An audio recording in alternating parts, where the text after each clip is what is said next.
Drama serial कर्ज़े जहां की आइंदा किस्त एक जज्बाती तूफान की सूरत धारने को है। जैसे ही बरहान नशवा के रोबरो आएगा, नशवा उससे लब खोलकर पूछ बैठेगी, आप क्यों अपना रास्ता मोड़ रहे हैं? यहाँ बरहान एक लम्हा रखे बगैर गविया होगा, तुम और मैं एक ही राह पर गामजन हो सकते थे और शायद आज भी हो सकते हैं, अगर तुम उमार से तलाक का हौसला कर लो।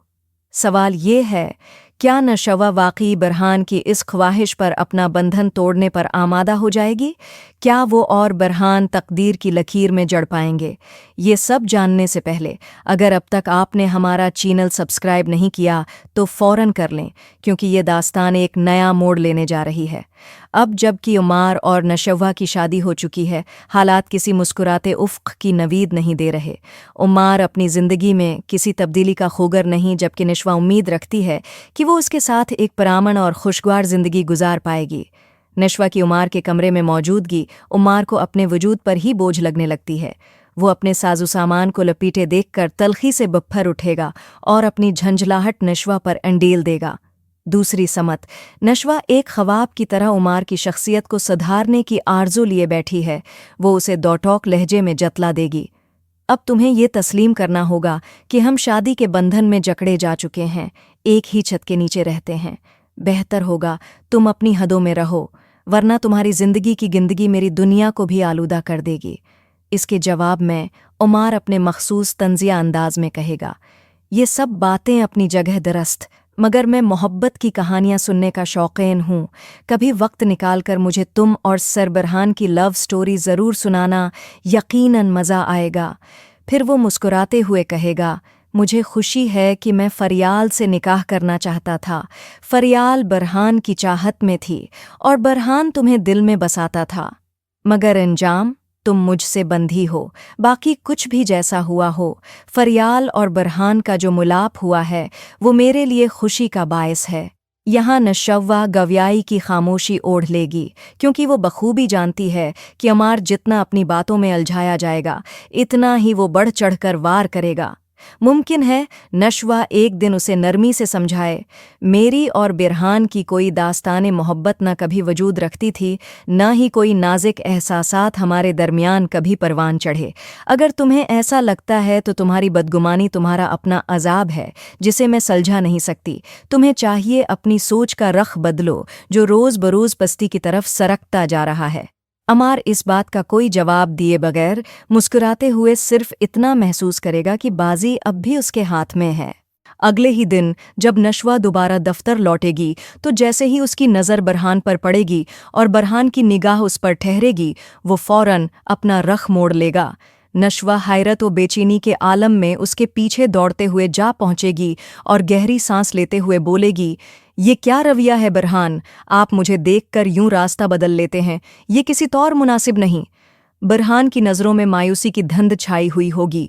वो धीमा मगर चभता हुआ लहजा अपनाएगा, रास्ता बदलने का हुनर तो तुम्हारे पास है, मैं ऐसी दो रखी चालें नहीं चल सकता। नशवा तड़प कर जवाब देगी, ये आपकी खाम ख्याली है बरहान सर, हमारा और आपका कोई रास्ता कभी एक हुआ ही नहीं, हम तो इब्तिदा से ही अलग ही चले थे। ये सब आपकी अपनी सोच थी, हकीकत नहीं। बरहान की आवाज़ में अब करब का शौर होगा, रास्ते एक हो सकते थे नशवा, बल्कि होने ही वाले थे, अगर तुमने अपना फ़ैसला बदलकर सब कुछ बर्बाद न कर दिया होता। तुम्हें उम्मार से शादी नहीं करनी चाहिए थी, तुम जानती हो तुमने कैसी संगीन भूल की है। वो कुछ लम्हे रखा, फिर एक पुराने ज़ख्म को छेड़ते हुए बोला, अगर तुमने उस दिन मुझे सच्चाई से आगाह किया होता, हम किसी न किसी हल तक ज़रूर पहुँचते, मगर तुम डर गईं, कमज़ोर पड़ गईं। तुम्हें लगा अगर बख्तियार इनकल ने धमकी दी कि वो आसिम इनकल और तुम्हारी माँ को नुकसान पहुँचाएंगे, तो वो वाकई ऐसा कर गुजरेंगे। बरहान की आंखों में अब गुस्से से ज़्यादा दुख झलक रहा था। वो कभी ऐसा कदम नहीं उठाते। वो जानते हैं कि आसिम का बेटा एक काबिल वकील है।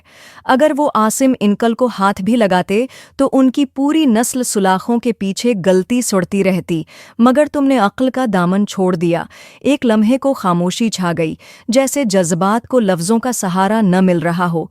फिर बरहान धीरे से बोला, तुमने उम्मार से शादी करके सब कुछ गंवा दिया, और बदकिस्मती ये कि तुमने मुझे अपना समझा ही नहीं। ایک بار، صرف ایک بار اگر تم نے میرا اعتبار کیا ہوتا تو آج ہم اس پیچیدہ جال میں نہ الجھتے۔ برہان کا آخری جملہ گویا ایک آخری التجا تھی۔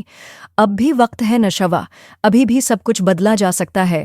تم اس جھوٹے رشتے سے نجات حاصل کرو، عمار سے طلاق لے لو، ورنہ تم بھی بسمہ کی مانند ایک گم شدہ کہانی بن جاؤ گی جسے کوئی سننا نہیں چاہے گا، صرف افسوس کرے گا۔ اب جو صورتحال بن رہی ہے وہ کچھ یوں ہے کہ برہان نشوا کو نہایت سنجیدگی سے سمجھانے کی کوشش کرے گا۔ اس کے لہجے میں مایوسی کی نمی اور امید کی کرن دونوں ہوں گی، اور وہ اسے قائل کرنے کی سعی کرے گا کہ عمار سے رشتہ توڑنے میں ہی بہتری ہے۔ برہان واضح طور پر کہے گا کہ بختیار اور عمار کا کچھ بگاڑنا ممکن ہے، اور وہ عاصم یا ان کے خاندان کو کوئی گزند نہیں پہنچا سکیں گے۔ مگر نشوا کی روح میں خوف کی جڑیں گہری ہو چکی ہوں گی۔ وہ دل میں ایک ضد سی پال لے گی کہ جب اس نے ایک رشتہ اپنا لیا ہے تو پھر اس کا ہر پہلو خلوص سے نبھانا اس کا فرض ہے۔ اس کی نظر میں وفا کا مفہوم یہی ہوگا۔ وہ برہان کے اصرار پر نرمی کی بجائے سرد لہجہ اختیار کرے گی اور قطعی انداز میں کہے گی، برہان، میں یہ سب کچھ اب نہیں کر سکتی۔ میں عمار کے ساتھ زندگی کی ایک نئی شروعات کرنا چاہتی ہوں۔ میری تمنا ہے کہ میں عمار کے ساتھ سکون سے جی سکوں، لہٰذا بہتر ہوگا کہ آپ بھی اپنی زندگی کے لیے کوئی اور ساتھی تلاش کریں، میرے راستے میں دوبارہ نہ آئیے گا۔ ایسا محسوس ہوتا ہے جیسے یہ ڈرامہ اپنی سمت ایک گہرے المیے کی طرف موڑ رہا ہو، ایک بھاری انجام جہاں عمار کی زندگی کا چراغ گل ہو جائے گا۔ اس اچانک سانحے کے بعد نشوا کی مانگ سے سندور مٹ جائے گا اور وہ بیوگی کی چادر اوڑھ لے گی۔ پھر بختیار اور برکت دادی، جن کے سینے میں نفرت کا لاوا ابل رہا ہوگا، موقع کو غنیمت جان کر نشوا پر نہوست کا الزام دھر دیں گے۔ وہ صحن میں سب کے سامنے ذلت کے الفاظ اچھال کر نشوا اور اس کی ماں کو گھر سے نکال دیں گے۔ تم دونوں ماں بیٹی ہمارے آنگن میں قدم رکھتے ہی موت کا سایہ بن گئے، ہمارے بیٹے تمہاری نہست کے نوالے بن گئے۔ اس تحقیر کے بعد نشوا بوجھل قدموں کے ساتھ بسمہ کے گھر جا بسے گی۔ وقت گزرے گا اور پھر وہی بسمہ جو خود بھی زخم خوردہ ماضی رکھتی ہے، اپنی بیٹی نشوا اور برہان کا نکاح کروا دے گی۔ یوں یہ قصہ جہاں دکھ، محرومی اور اذیت کی پرتوں سے لپٹا ہوا ہوگا، وہیں آخرکار ایک امید، ایک نیا آغاز بھی دکھائے گا۔